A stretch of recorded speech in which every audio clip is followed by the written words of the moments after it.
Bismillahirrahmanirrahim. Assalamu alaikum student. I am Wajid Ali Kambo, chemistry first year chapter 8, and this lecture is actually the continuity of previous two lectures.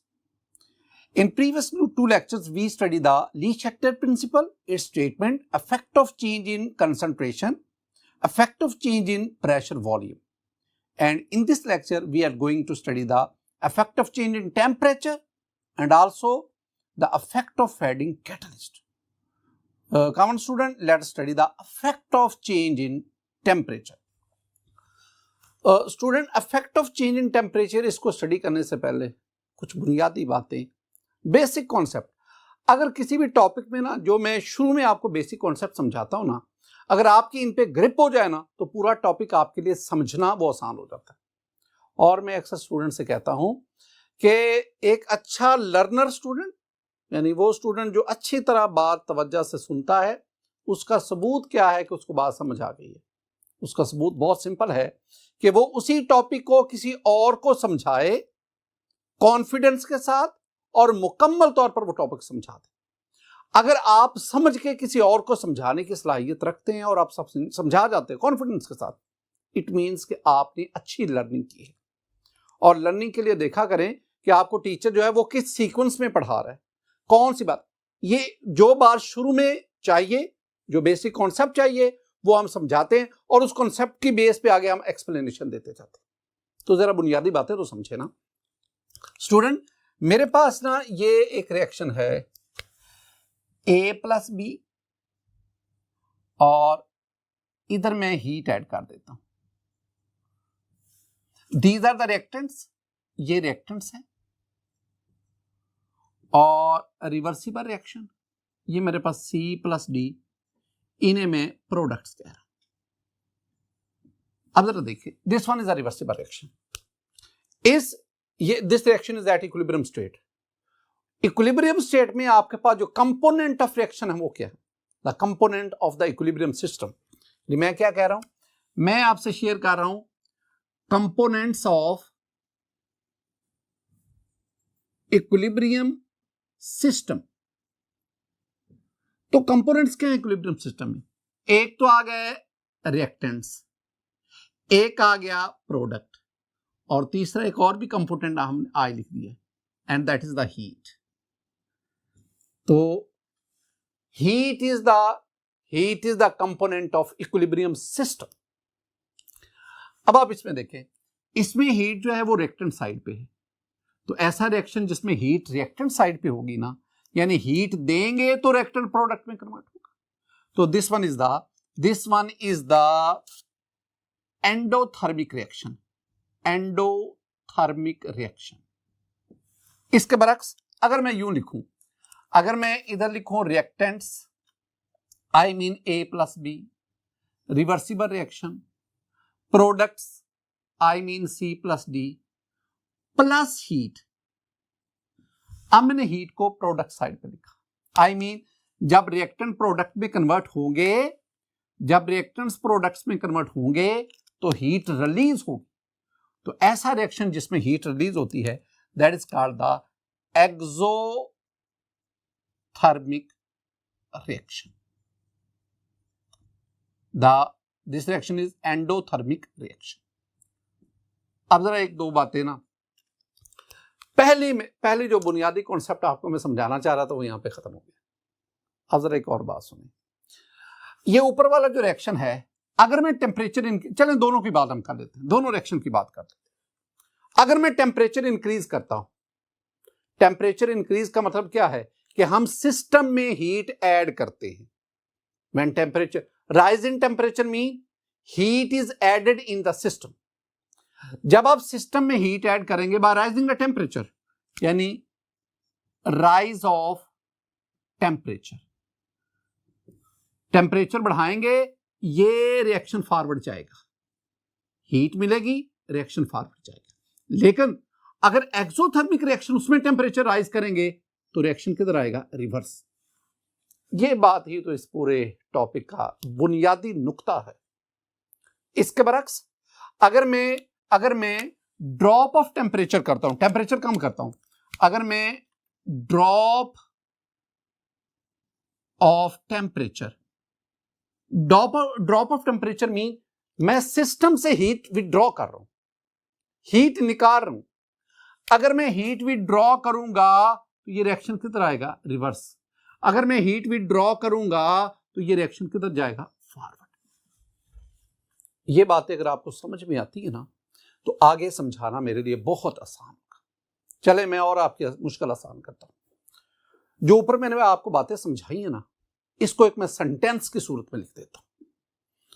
My dear student, according to Le Chatelier principle, क्या कहता है Le Chatelier principle? वो कहता है an increase in temperature favours the endothermic reaction. बहुत अहम बात, temperature बढ़ाएंगे एंडोथर्मिक रिएक्शन होगा। और इसके बरक्स a decrease in temperature favours exothermic reaction. ये सेंटेंस स्टूडेंट, इस सेंटेंस को रट्टा लगा लो, याद कर लो, उसके बाद हम आगे बढ़ते हैं। जरा देखना, पहले मैं बात करता हूं exothermic reaction. Exothermic reaction mean these are the reactants A plus B goes to C plus D, और रिवर्स में ये आ गया। बहुत अहम बातें माय डियर स्टूडेंट, बहुत अहम बातें। पहली बात, इस रिएक्शन के आगे लिखा हुआ है delta H that is equal to minus negative. अगर किसी रिवर्सिबल रिएक्शन के आगे delta H enthalpy change negative में हो तो याद रखना है कि फॉरवर्ड डायरेक्शन में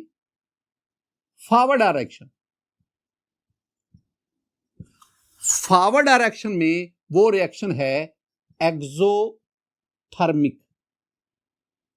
दोबारा मेरी बात सुनो, अगर किसी रिवर्सिबल रिएक्शन की डेल्टा H वैल्यू नेगेटिव हो, इट मींस कि वो फॉरवर्ड में एक्सो है, और अगर कोई रिवर्सिबल रिएक्शन फॉरवर्ड एक्सो है तो रिवर्स वो एंडो होगा। तो इसका मतलब हुआ कि रिवर्स डायरेक्शन में ये हमारे पास एंडोथर्मिक है, फॉरवर्ड में एक्सो, रिवर्स में एंडो। अगर कोई रिवर्सिबल रिएक्शन एक डायरेक्शन में एक्सो है तो रिवर्स में वो एंडो होगा, अगर वो फॉरवर्ड एंडो है तो रिवर्स में वो एक्सो होगा। अब ये रिएक्शन हो रहा है 25 डिग्री सेंटीग्रेड पे, सपोज रूम टेम्परेचर पे हो रहा है। आप इस रिएक्शन का टेम्परेचर बढ़ाते हैं, यानी आप इसको 40 डिग्री सेंटीग्रेड पे परफॉर्म करते हैं। टेम्परेचर इंक्रीज किया तो मैंने क्या कहा, इंक्रीज इन टेम्परेचर आपने इंक्रीज कर दिया, फेवर्स एंडोथर्मिक रिएक्शन। टेम्परेचर बढ़ाएंगे तो एंडोथर्मिक रिएक्शन होगा। एंडो कौन सा है, रिवर्स। तो इसका मतलब टेम्परेचर बढ़ाएंगे तो रिएक्शन रिवर्स चल पड़ेगा। इधर प्रोडक्ट है, इधर रिएक्टेंट है, आई मीन प्रोडक्ट रिएक्टेंट में कन्वर्ट होना शुरू हो जाएगी। प्रोडक्ट की कंसंट्रेशन कम होती जाएगी, रिएक्टेंट की कंसंट्रेशन बढ़ती जाएगी। अब एक और बहुत अहम बात, मैंने ना प्रीवियस कुछ लेक्चर्स में आपको एक बात समझाई थी। मैंने कहा था कि Kc that is equal to concentration of product over concentration of reactant. अब मैंने कहा कि Kc is directly proportional to concentration of product. अगर प्रोडक्ट की कंसंट्रेशन ज्यादा होगी तो Kc ज्यादा, अगर प्रोडक्ट की कंसंट्रेशन कम होगी तो Kc कम। अब यहां पे क्या हो रहा है, जब आपने टेम्परेचर बढ़ाया प्रोडक्ट रिएक्टेंट में कन्वर्ट हुए, कंसंट्रेशन ऑफ प्रोडक्ट कम होगी, और जब कंसंट्रेशन ऑफ प्रोडक्ट कम होगी तो इसका मतलब है Kc डिक्रीज कर जाएगी। तो इसका मतलब है यहां ये अहम बात है कि Kc डिक्रीजेस। अब याद क्या रखना है, आपने इससे पहले दो चीजें पढ़ी, affect of change in concentration, affect of change in pressure volume. और वहां मैंने आपको बार बार पढ़ाया था कि इक्विलिब्रियम स्टेट पर प्रेशर और कंसंट्रेशन चेंज करने से इक्विलिब्रियम पोजीशन डिस्टर्ब होती है, Kc चेंज नहीं होती। लेकिन यहां उल्ट बात आ गई। यहां क्या है कि जब ये रिवर्सिबल रिएक्शन इक्विलिब्रियम स्टेट पे आ गया तो आपने टेम्परेचर चेंज किया, टेम्परेचर चेंज करने पर इक्विलिब्रियम पोजीशन भी डिस्टर्ब हो गई, Kc भी चेंज हो गई। अगर इसकी पहले सपोज इस रिएक्शन की पहले Kc 4 है तो अब टेम्परेचर इंक्रीज करने पर इसकी केसी 4 से कम हो जाएगी। इसके बरक्स अगर आप टेम्परेचर कम करें, यानी आप 25 डिग्री के बजाय आप 20 डिग्री सेंटीग्रेड पर रिएक्शन परफॉर्म करवाएं। अब इधर देखें, decrease in temperature favours exothermic reaction. Temperature कम करेंगे, एक्सोथर्मिक रिएक्शन वो शुरू हो जाएगा। और एक्सो कौन सा है? एक्सो है फॉरवर्ड।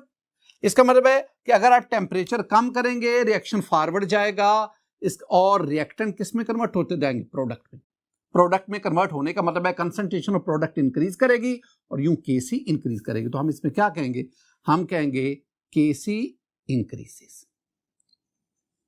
ये वो बुनियादी बातें हैं और ये सारी बातें मैंने इसी सेंटेंस से निकाली।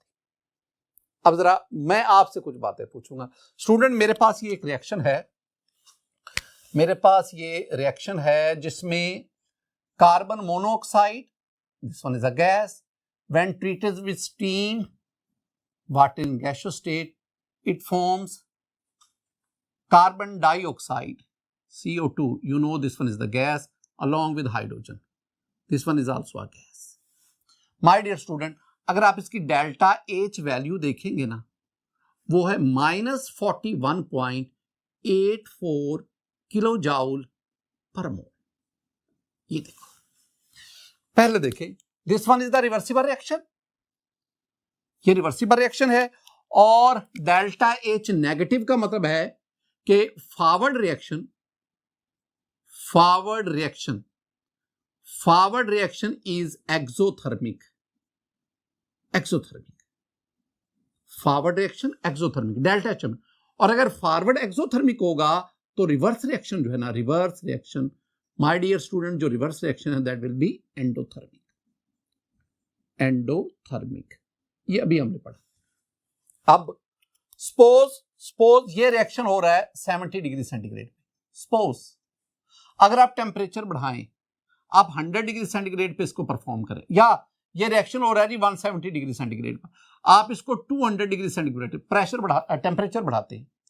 Temperature N increase in temperature favours the endothermic.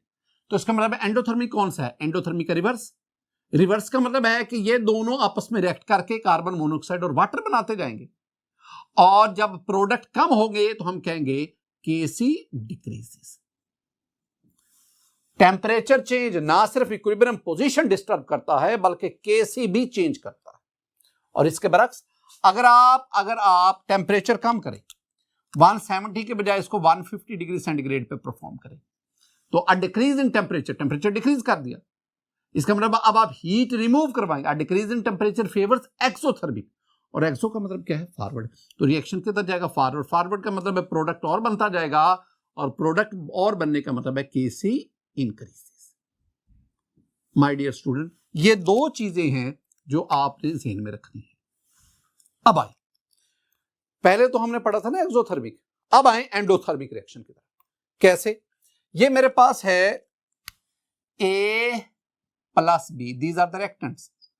Reaction किया, हमारे पास आ गया C प्लस D, और इसकी डेल्टा H जो है वो अब है पॉजिटिव। हम क्या कहेंगे? हम कहेंगे अगर किसी रिवर्सिबल रिएक्शन में डेल्टा H पॉजिटिव आए तो इसका मतलब है कि forward reaction that is endothermic, उसके उलट आ गया पहले वाली बात के, एंडोथर्मिक। और अगर एक रिएक्शन फॉरवर्ड डायरेक्शन में एंडोथर्मिक है तो रिवर्स में वो क्या होगा? एक्सोथर्मिक। तो रिवर्स रिएक्शन जो है दैट विल बी एक्सोथर्मिक। जी स्टूडेंट, अब ये रिएक्शन हो रहा है, सपोज ये रिएक्शन हो रहा है 25 डिग्री सेंटीग्रेड पे, 25। अब आप क्या करें? आप टेम्परेचर बढ़ा दें, आप 50 डिग्री सेंटीग्रेड, तो इंक्रीज इन टेम्परेचर बढ़ा, N increase in temperature favours yes endothermic reaction. Temperature बढ़ा, एंडो कौन सा? एंडो है फॉरवर्ड का मतलब है कि ये यूं जाएगा, और रिएक्टेंट किस में कन्वर्ट होंगे? प्रोडक्ट में।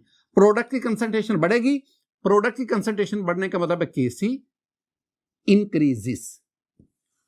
इसके बरक्स अगर आप टेम्परेचर कम करो, आप इसको 10 डिग्री सेंटीग्रेड पे ये रिएक्शन परफॉर्म करो, a decrease in temperature favours exothermic, और एक्सो कौन सा? रिवर्स। रिवर्स का मतलब है कि अब प्रोडक्ट किस में कन्वर्ट होता जाएगा? रिएक्टेंट में। जब प्रोडक्ट रिएक्टेंट में जाएगा, प्रोडक्ट की कंसंट्रेशन कम हो गई, यू Kc डिक्रीजेस। ये दो बातें आपने ज़हन में रख ली है। एग्जाम्पल पे जाओ। एग्जाम्पल में मेरे माय डियर स्टूडेंट, मेरे पास एग्जाम्पल है potassium iodide. Potassium iodide solid है, वाटर में ऐड करो। जब वाटर में ऐड करोगे तो ये वाटर में डिसॉल्व हो जाएगा। रिएक्शन फॉरवर्ड का मतलब है वाटर में डिसॉल्व हो जाएगा और पोटाशियम आयोडाइड एक्वस, पानी में डिसॉल्व। फॉरवर्ड रिएक्शन का मतलब है dissolution of potassium iodide in water. और अगर रिवर्स रिएक्शन आए, रिवर्स का मतलब है कि जो पोटाशियम आयोडाइड ये प्रेसिपिटेट हो रहा है, प्रेसिपिटेट आउट, क्रिस्टलाइज हो रहा है, तो क्रिस्टलाइजेशन, ये दो चीजें। Forward dissolution, increase in solubility, reverse crystallisation, decrease in solubility. आप इसके ना delta H value very important, it's delta H is plus 21.4 kilo joule per mole, 21.4 kilo joule per मोल, ये इसके। अब डेल्टा एच वैल्यू देखो स्टूडेंट, डेल्टा एच वैल्यू है positive. जैसे ये अगर किसी रिवर्सिबल रिएक्शन की डेल्टा एच पॉजिटिव होगी तो उसका मतलब है फॉरवर्ड रिएक्शन में वो एंडोथर्मिक है। तो ये फॉरवर्ड डायरेक्शन में एंडोथर्मिक है, एंडो। और अगर फॉरवर्ड में एंडोथर्मिक है तो हम क्या कहेंगे? हम कहेंगे जी ये रिवर्स रिएक्शन जो इसका होगा ना वो होगा एक्सो। ये एक्सो यानी फॉरवर्ड में एंडो। और हमने क्या कहा है? हमने कहा N increase in temperature favours endo. N increase in temperature, मैं दोबारा लिख रहा हूं, एन इंक्रीज इन टेम्परेचर, ठीक है, it favours the endothermic reaction, increase in temperature. अगर आपने पोटाशियम आयोडाइड को डिसॉल्व किया है सपोज 25 रूम टेम्परेचर पे, ठीक है, और वो पानी में हल हो गई, कुछ नीचे बैठ गई, अब चाहते कि मजीद वो हल हो, इट मींस आप टेम्परेचर इंक्रीज करें। टेम्परेचर इंक्रीज करने का मतलब है रिएक्शन किधर जाएगा? फॉरवर्ड, डिसोल्यूशन बढ़ेगी। और अगर आप टेम्परेचर कम करेंगे रिएक्शन रिवर्स आएगा। इसका मतलब है पोटाशियम आयोडाइड प्रेसिपिटेट बनकर क्रिस्टल्स की फॉर्म में सॉल्यूशन से अलग हो रही है। तो दूसरी क्या बात की है? A decrease in temperature it favours exothermic reaction. ये सेंटेंस याद रखने हैं और इनको बुनियाद बनाकर आप इन रिएक्शंस को एक्सप्लेन कर सकते हैं। और ये भी देखना है कि Kc इंक्रीज कर रही है या Kc डिक्रीज कर रही है। अब आगे effect of temperature on solubility. Solubility पर टेम्परेचर का क्या इफेक्ट है? स्टूडेंट पहले मैं आपको ना ये कुछ चीजें समझाता हूं तो फिर हम डिस्कस करते क्या है। माय डियर स्टूडेंट, मेरे पास ये ना बीकर्स पड़े हुए हैं। ये पहले बीकर में वी हैव द वाटर, उसके बाद ये हमारे पास सोडियम हाइड्रोक्साइड है, ये हमारे पास अमोनियम नाइट्रेट है और इस बीकर में हमारे पास सोडियम क्लोराइड है। अब आपने काम क्या करना है? आपने थोड़ा सा पानी इस बीकर में लेना है, बीकर में लेकर आपने इसके अंदर सोडियम हाइड्रोक्साइड इसको डिसॉल्व करना है। लेकिन आपने पहले वाटर का टेम्परेचर नोट कर लेना है। वाटर का टेम्परेचर जो आप नोट करेंगे, the temperature of water is 20 degree centigrade. अब आपने थोड़ा सा पानी इसमें लिया, अब आप इसमें सोडियम हाइड्रोक्साइड ऐड करें। ऐड करने के बाद इसको अच्छी तरह हिला लें। हिलाने के बाद अब इस सॉल्यूशन का टेम्परेचर नोट करें। माय डियर स्टूडेंट, इस सॉल्यूशन का टेम्परेचर जो है वो 48 डिग्री सेंटीग्रेड है। इसका मतलब है जब सोडियम हाइड्रोक्साइड को हम वाटर में ऐड करते हैं, सॉल्यूशन का टेम्परेचर बढ़ा, हीट ऑफ सॉल्यूशन इंक्रीज हुई, एक्सोथर्मिक टेम्परेचर बढ़ा। अब आप दूसरा काम करें, इस बीकर में पानी लें, अब आप इसमें अमोनियम नाइट्रेट को ऐड करें। अमोनियम नाइट्रेट को ऐड किया, आप इसको थोड़ा सा हिला लें। अब आप इसका टेम्परेचर मालूम करें। नाउ इस टेम्परेचर इट 8 डिग्री सेंटीग्रेड।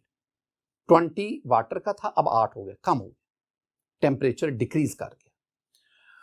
तीसरा हमारे पास केस है, हमने ये इस बीकर में पानी लिया थोड़ा सा, इसमें हमने sodium chloride salt, table salt, उसको मिक्स किया, अच्छी तरह हिलाया। अब आपने इसका टेम्परेचर नोट किया तो it's temperature is slightly greater than 20, that is 22 degree centigrade. My dear student, हमने यहां पे ना 3 डिफरेंट केसेस डिस्कस किए। पहले केस में सॉल्यूशन का टेम्परेचर बढ़ा, जब सॉल्यूशन का टेम्परेचर बढ़ेगा तो हम हीट ऑफ सॉल्यूशन को एक्सोथर्मिक लेंगे, और दूसरे केस में सॉल्यूशन का टेम्परेचर कम हुआ, इसका मतलब उस केस में हम हीट ऑफ सॉल्यूशन को एंडोथर्मिक लेंगे। और तीसरे केस में there is no remarkable change in heat of solution in case of sodium chloride. अब जरा देखिए, पहले हमने बात क्या की है, पहला हमारे पास केस था नंबर 1 पे, जिसमें मेरे पास solute plus solvent, we have a reversible reaction and solution, and its delta H is negative. I mean forward reaction में ये रिएक्शन क्या हुआ, एक्सोथर्मिक, और रिवर्स में आएंगे तो ये एंडोथर्मिक, यानी फॉरवर्ड ये क्या है, एक्सोथर्मिक, और रिवर्स में आएंगे, रिवर्स में तो ये हमारे पास क्या हो गया, एंडोथर्मिक, ये एंडोथर्मिक हीट। ऐसा जो रिएक्शन है ये किस केस में होता है, ऐसा आपके पास ना, मैं एग्जांपल आपको बता दूं, आपके पास है लाइम सोडियम हाइड्रोक्साइड ले लो, सम एसिड्स, वो भी ऐसा बिहेवियर, एसिड को वाटर में डालेंगे तो सॉल्यूशन का टेम्परेचर इंक्रीज कर जाता है, ये है मेरे पास। अब इनमें देखिए और भी बहुत सारे आपके पास, नेक्स्ट जाके हम इनको पढ़ेंगे कि आपके पास है जी KCl है, इस तरफ KNO3 है, बोरेक्स है, एंड मैनी मोर, यहां पढ़े। अब ये वो सॉल्यूशन, ये वो सॉलिड्स हैं, ये वो सोल्यूट हैं जिनकी हीट ऑफ सॉल्यूशन, ये डेल्टा HSO लिख रहा हूं, हीट ऑफ सॉल्यूशन एक्सोथर्मिक।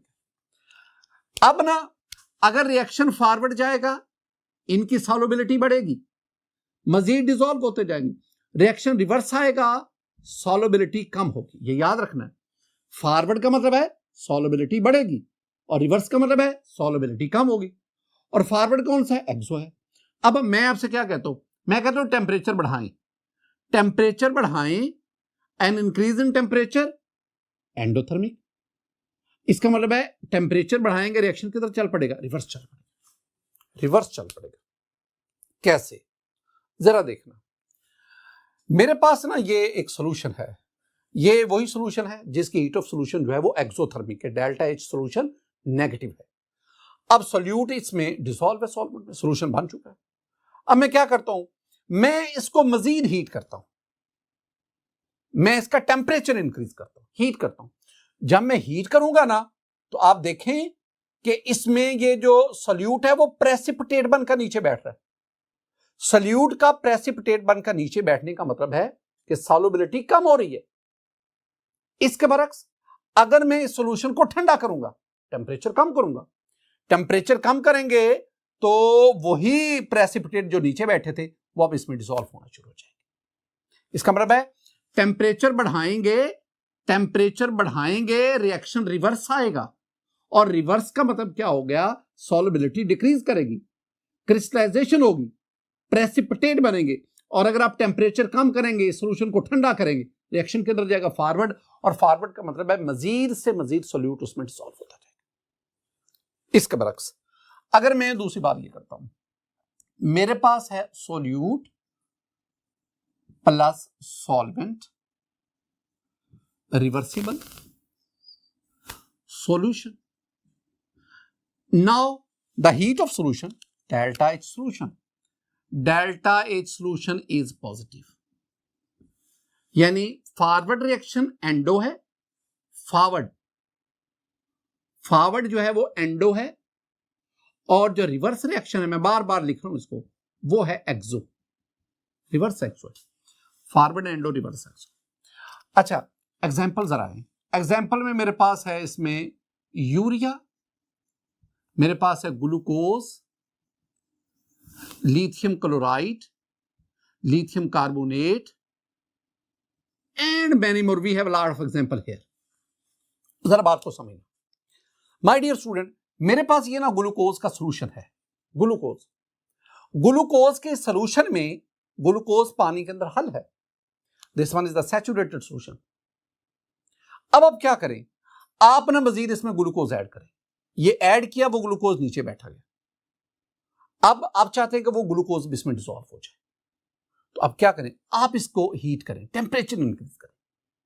जब आप टेम्परेचर इंक्रीज करेंगे तो N increase in temperature favours endothermic reaction, it mean forward reaction शुरू हो जाएगा और ग्लूकोज मजीद पानी में हल होता है। देखिए, मैंने आपसे कहा कि ग्लूकोज, ये आपका शॉर्ट आंसर क्वेश्चन भी, सॉलिड है, reversible, glucose aqueous. My dear student, forward reaction solubility increases, बढ़ती है, इंक्रीजेस, और रिवर्स रिएक्शन सॉल्युबिलिटी डिक्रीजेस। और हमने क्या कहा है, इसकी जो डेल्टा एच है वो है पॉजिटिव, एंडोथर्मिक। आप टेम्परेचर बढ़ाएंगे, टेम्परेचर 25 से आप 40 ले जाए, टेम्परेचर बढ़ाएं। N increase in temperature favours endo, और एंडो कौन सा, फॉरवर्ड। फॉरवर्ड का मतलब है ये फॉरवर्ड जाएगा और मजीद ग्लूकोज पानी में हल होता जाएगा। I mean it's solubility increase. On the other hand, अगर आप टेम्परेचर कम करेंगे तो इट फेवर्स द एक्सो, और एक्सो रिवर्स है। रिवर्स का मतलब है glucose precipitate out, crystallise out. Effect of adding catalyst, change in effect of change in temperature के बाद स्टूडेंट अब हम आते हैं effect of adding catalyst. Catalyst की जो एडिशन है ना माय डियर स्टूडेंट, कैटलिस्ट के एडिशन में हम क्या कहेंगे कि जब कोई reversible reaction A plus B reversible C plus D, अगर ये इक्विलिब्रियम स्टेट पे आ गया, at equilibrium state, adding catalyst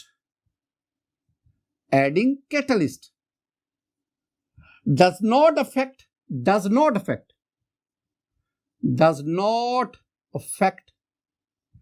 equilibrium position as well as Kc, इसको अफेक्ट नहीं करते। तो फिर कैटलिस्ट ऐड ही क्यों करते? माय डियर स्टूडेंट, ये बहुत अहम बात है। जो आप कैटलिस्ट ऐड करते हैं ना, कैटलिस्ट के एडिशन से वो इक्विलिब्रियम जो 10 मिनट में, वो रिवर्सिबल रिएक्शन जिसने 10 मिनट में इक्विलिब्रियम पोजीशन पर पहुंचना था, कैटलिस्ट ऐड करने की वजह से वो विद इन सेकंड इक्विलिब्रियम पे पहुंच जाता। तो सेंटेंस याद रखना, 3 में बातें करूंगा, याद रखनी। By adding the catalyst it helps to achieve the equilibrium position earlier. ये इक्विलिब्रियम पोजीशन को अर्लियर अचीव करने में मदद देता। कैसे? By lowering the activation energy. ये दूसरी बात आ गई, by lowering the activation energy. और एक्टिवेशन एनर्जी कैसे लोअर करता है? By changing the mechanism of the reaction. तो रिएक्शन, 3 बातें मैंने कहा थी। A catalyst, by adding a catalyst we achieve the equilibrium position earlier. Catalyst increases the both forward and reverse reaction at equal rates. जितना तेज ये reversible reaction करता है, उतना फॉरवर्ड रिएक्शन करता है, उतना तेज ये रिवर्सिबल रिएक्शन करता है। ये बातें आप कैटलिस्ट के बारे में। My dear student, at the end मैं आपके साथ ना ये एक टेबल जो है ना, वो मैं आपके साथ शेयर करने जा रहा हूं। मेरे पास ये एक टेबल है। इस टेबल में ना हमने पहले कंडीशंस ली हैं। कंडीशंस में मेरे पास, कंडीशन के बाद मेरे पास इक्विलिब्रियम पोजीशन आ गई और फिर मेरे पास आ गया Kc। पहली बात हमने की है कंसंट्रेशन की। जब आप चेंज इन कंसंट्रेशन लाते हैं तो equilibrium position changes but Kc remains constant. दूसरी बात, जब आप प्रेशर वॉल्यूम को चेंज करते हैं, equilibrium position changes but Kc remains constant, no change in Kc। जब आप टेम्परेचर को चेंज करते हैं तो इक्विलिब्रियम पोजीशन भी चेंज हो जाती है, Kc भी चेंज हो जाती है। और आखिरी बात, जब आप कैटलिस्ट इसको ऐड करते हैं तो there is no change in equilibrium position as well as there is no change in KC. ये बातें आपने ज़हन में बिठानी। माय डियर स्टूडेंट, आज के इस लेक्चर में हमने ली शैटलर प्रिंसिपल इस टॉपिक को हमने वाइंड अप किया, और आज के इस लेक्चर में हमने effect of change in temperature और effect of adding the catalyst इसको स्टडी किया। मेरी दुआ है कि अल्लाह ताला आप पर अपना फजल और करम फरमाए। अस्सलामु अलैकुम व रहमतुल्लाह।